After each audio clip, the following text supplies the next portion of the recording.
Season 2 follows Dion as he continues honing his powers with the support of his mom, Nicole, played by Alisha Wainwright, and Tevin, played by Flynn.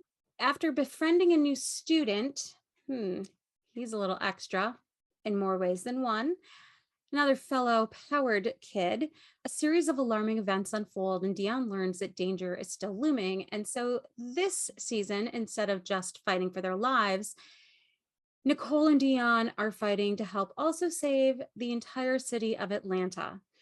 So Ashley and I had the chance to interview some of the cast of Raising Dion on Netflix. We chatted with Jason Ritter, who plays Pat, and then also Alisha Wainwright and Flynn, who play Nicole and Tevin. We chatted a little bit with them about, their roles and working with kids on set and just the amazing kids that play Dion and Esperanza and Brayden, and just a little bit about, what goes into creating superpowers on set, because I don't think that Rome in real life can shoot out power walls to like protect people from things.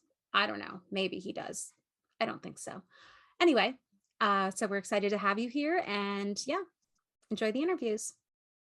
Hey, Alisha and Rome. I'm Ashley with Ashley and Company. Rome, what was it like joining the Raising Dion family and getting to see yourself on screen for the first time with all the powers and that cool stuff?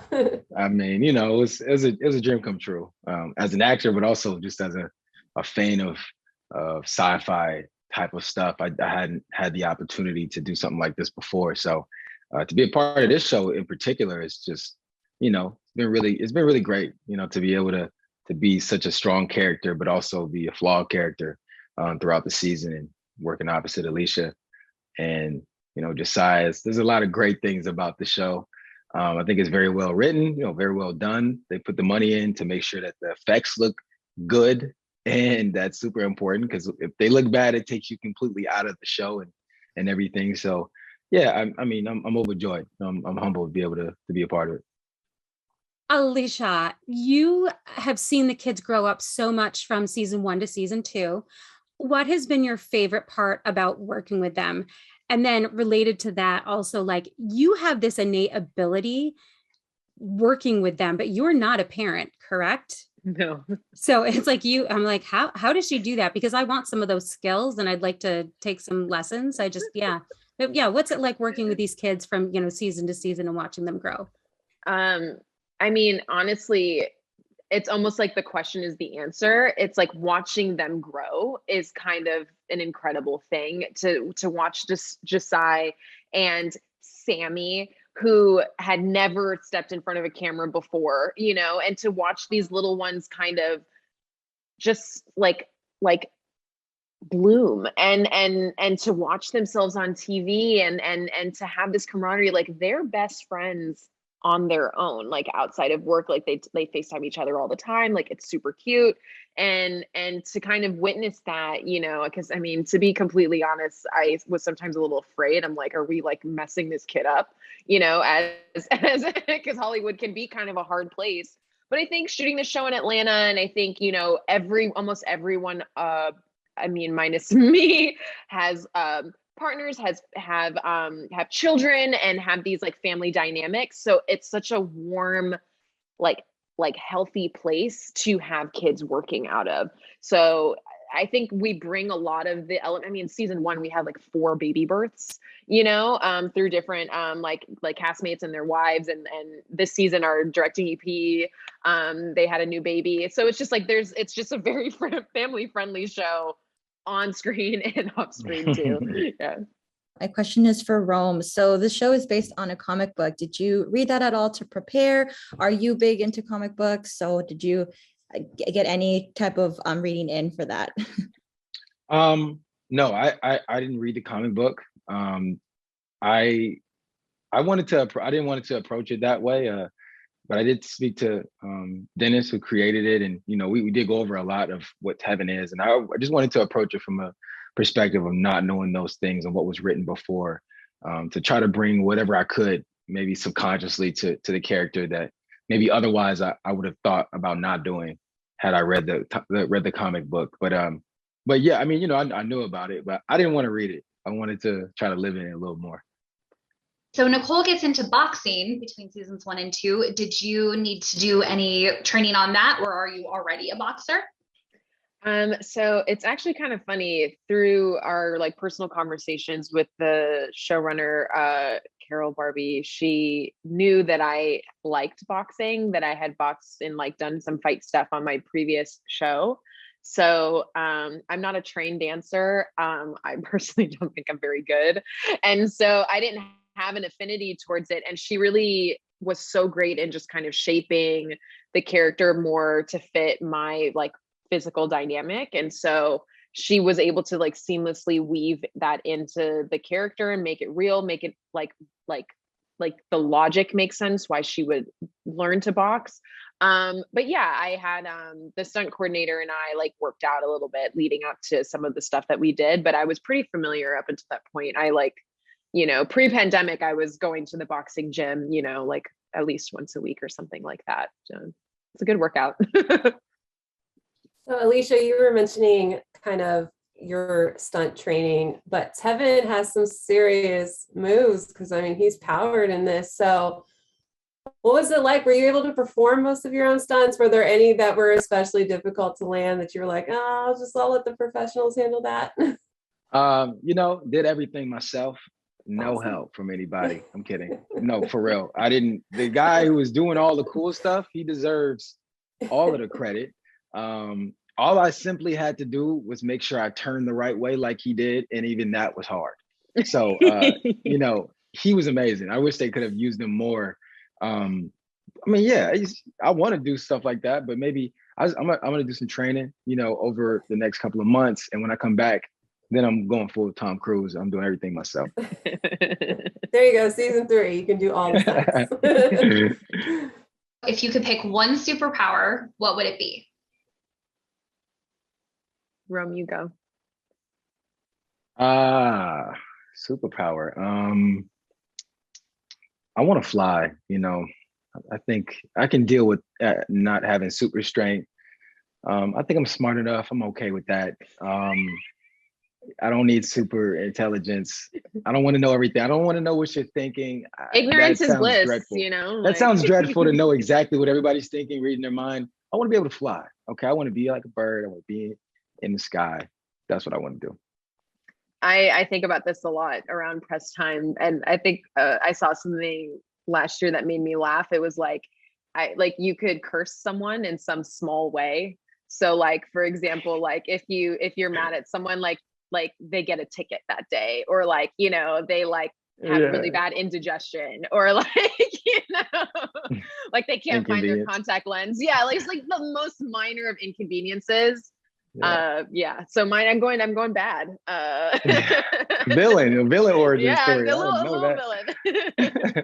Yeah. She's petty. It's okay.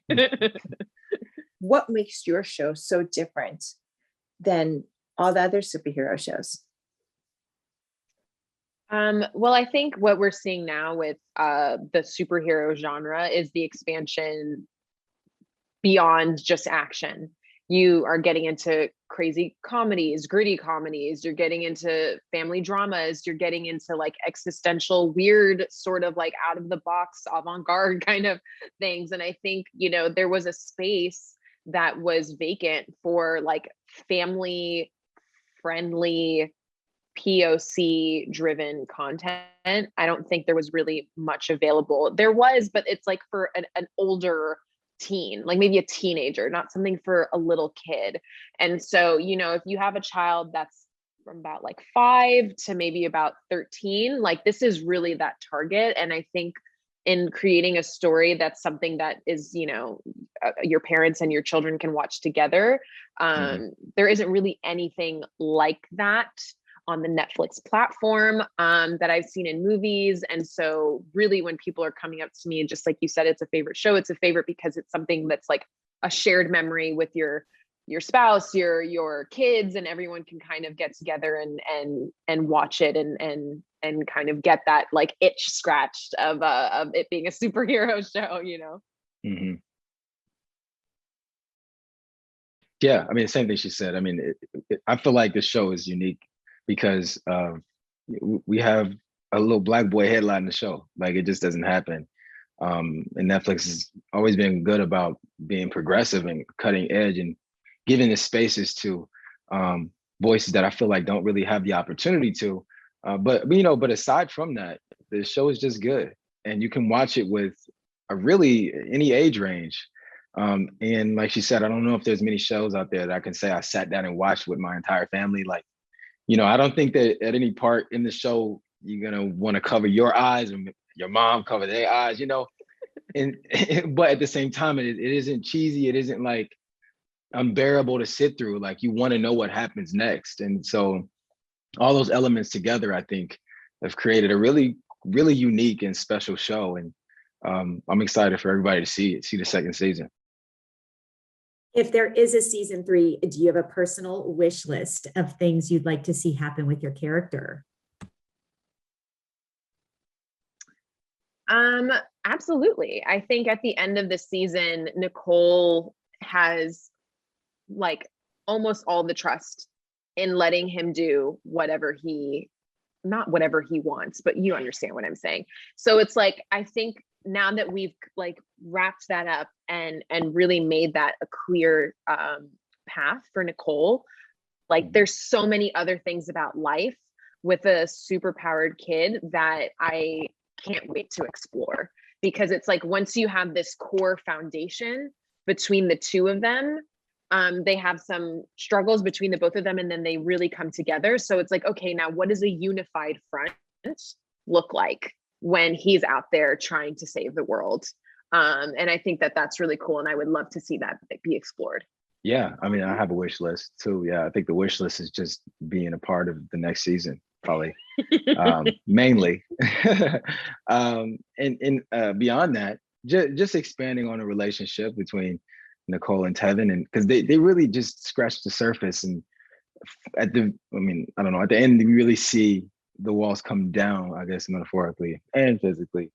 And now maybe we get to see what this looks like, and also, I don't know, I don't want to give the end, but like everything that happens, like you just become closer with someone when you go through crazy stuff, and they went through some crazy stuff, and with Dion.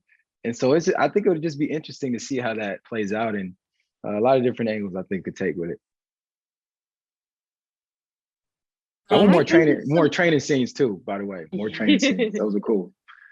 That was a good question. I like being hopeful like that. Manifesting already, huh? I see. Yeah. Okay. Hi, Jason. Thank you for taking time to talk with us today. I have a question. Did you work closely with Griffin to kind of help him really embrace that inner crooked man? And what was that like?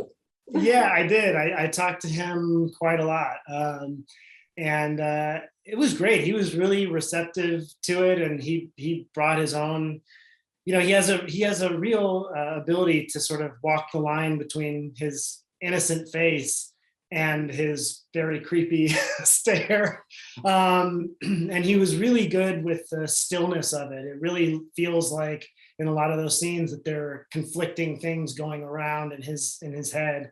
But it was fun. It was also fun to have a little partner in my evil plans. That's awesome. Well, he's doing a great job. So you definitely nailed it. Thank you. For the most part, all of my superpowers in the first season were going on sort of behind the scenes. There was really only one final episode where I got to do all the fun stuff. And then we start back up and it's all over. So yeah, I mean, I definitely missed that.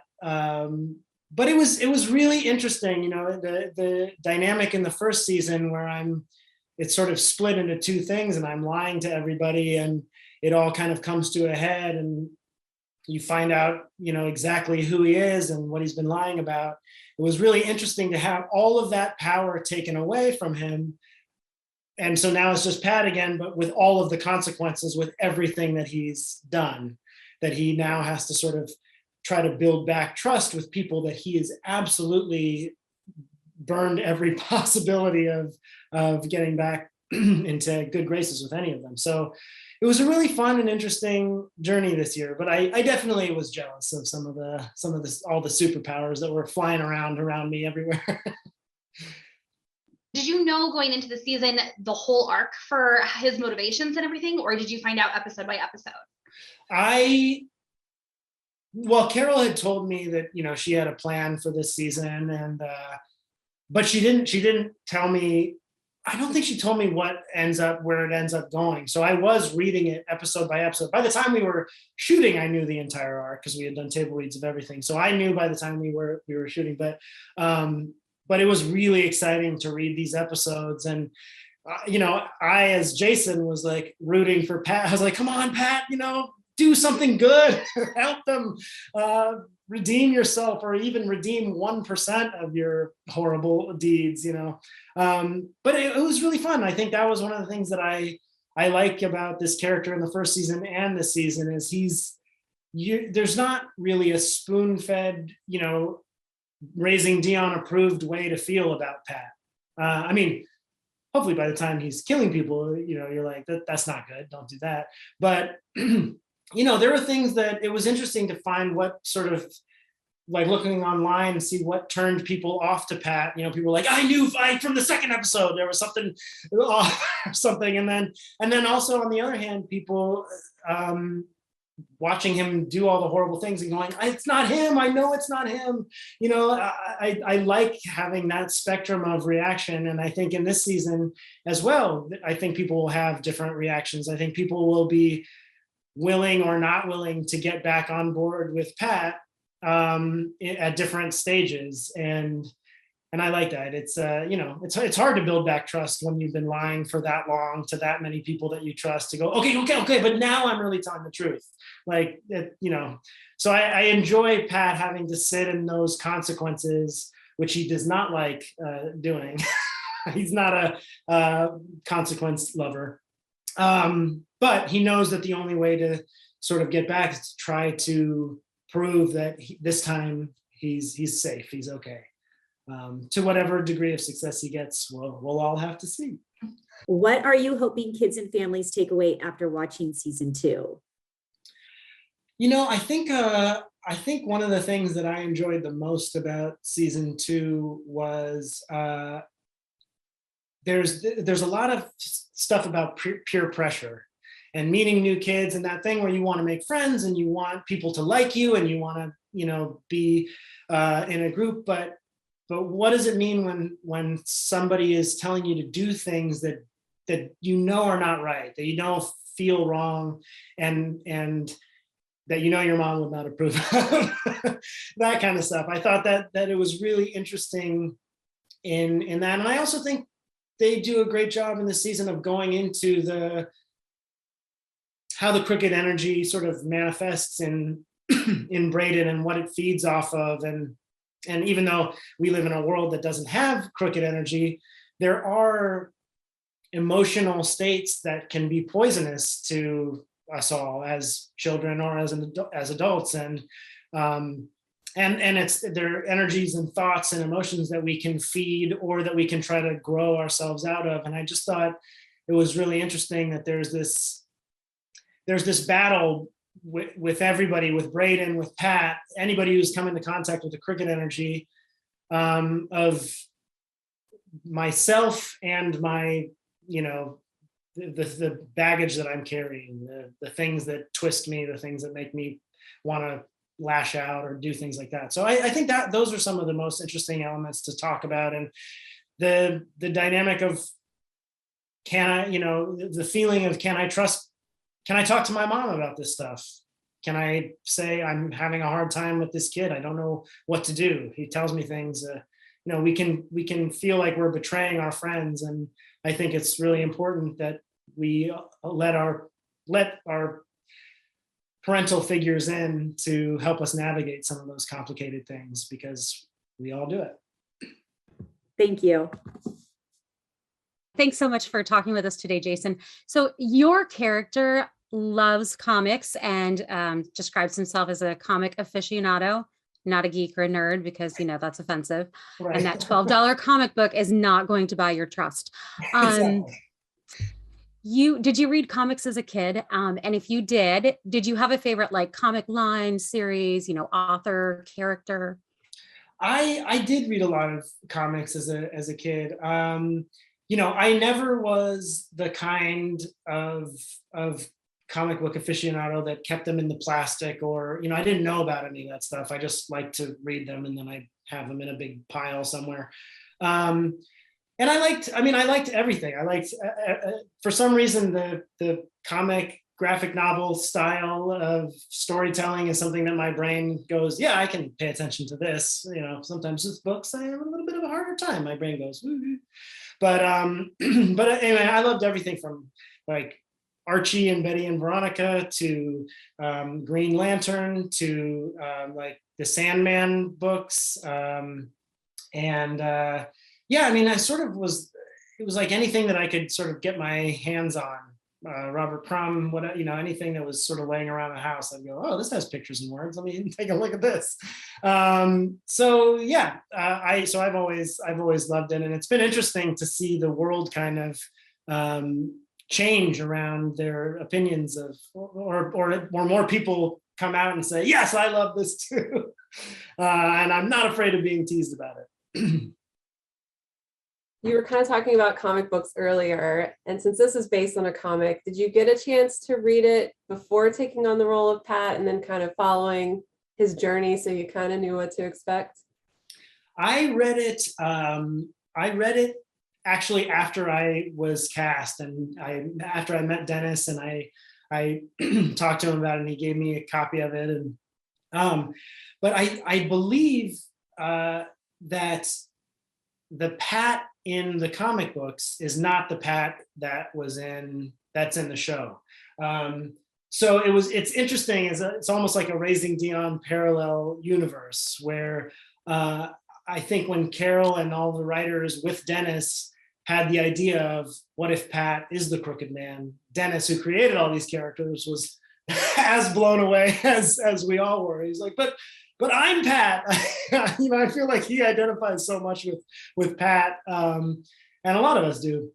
That he was sort of surprised, but then as the threads started to kind of go through all of the things that they had laid in of Pat kind of just sort of cutting little corners morally, like things that are not awful, but it's not great to be like, hey, you don't need to tell your mom about this, even though I'm friends with your mom, and there are just little moments where you go, that's okay, well, maybe he's just like that.